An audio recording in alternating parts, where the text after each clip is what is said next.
Merhaba, kanalıma hoş geldiniz. Bu bölümde cam salata kasemi cam boyası ile boyayacağım. Boyama işlemi yaparken sünger tampon kullanacağım. Bunlar sünger tamponlar. Dilerseniz bulaşık süngeri de kullanabilirsiniz. Aynı işlevi görecektir. Motif olarak da Stencil'dan yardım alacağım. Deniz ürünlerinin olduğu bir motif ve kodu NIL307. Açıklama kısmında sizler için kodunu tekrar yazacağım. Yapım aşamasına geçiyorum. Videomu izlediğiniz için şimdiden teşekkür ederim. Keyifli seyirler dilerim. Stencil uygulamasını yaparken stencil yapıştırıcılarından yardım alırsanız daha sağlıklı bir sonuç elde edersiniz. Ben elimde olmadığı için şu anda bant kullanacağım. Ayrıca bu stencil'ları yıkayarak defalarca kullanabiliyorsunuz.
Stencil'ımı ve kasemi 5 dakika kurumaya bıraktım.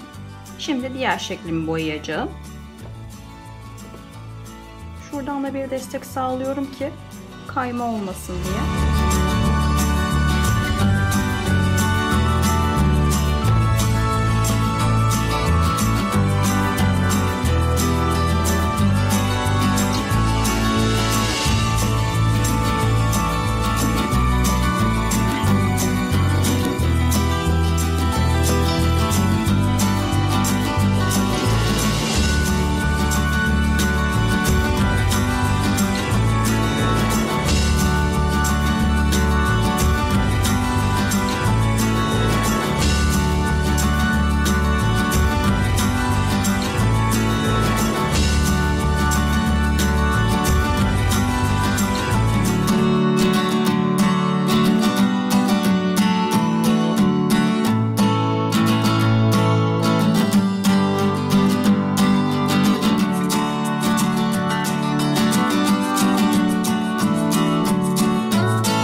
Yine 5-10 dakika daha bekleyip diğer kısmını boyayacağım. Kumaş boyasıyla baskı yaptığım videoyu izleyen arkadaşlarım bilirler. Şöyle bir baskı kullanmıştım. Yukarıya ve açıklamalara linkini bırakacağım. Cam boyası yardımıyla cam yüzeylerde de bu kalıpları kullanabilirsiniz. Bu kalıplar da stencil gibi defalarca yıkanarak kullanılabiliyor.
tırnakla boya değdirdiğiniz kısımlara o an ıslak mendil uygulaması yapabilirsiniz. Hemen geçiriyor.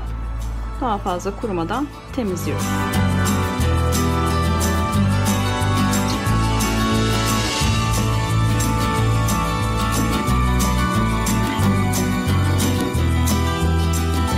Yasemin boyama işlemlerini tamamladım. Stencil'ımı sabunlu suyla temizleyeceğim. Desenlerimiz gördüğünüz gibi. Dediğim gibi stencil yapıştırıcısı kullanırsanız daha rahat çalışırsınız. Eğer elinizde benim gibi stencil yapıştırıcısı yoksa bantlardan yardım alabilirsiniz. Kasemi de hemen kullanılabilir hale getirmek için 180 derecede 20 dakika fırınlayacağım. Fırına soğuk koyup fırından soğuk çıkaracağım. Eğer sizler fırınlama yapmak istemezseniz 20-30 gün objenize hiç dokunmadan beklerseniz fırınlanmış gibi bir hal alacaktır. Yani o da fırınlama işlemi yerine geçiyor. Ben hemen kullanmak için fırınlama işlemini seçiyorum. Son görünümünü yakından inceleyelim.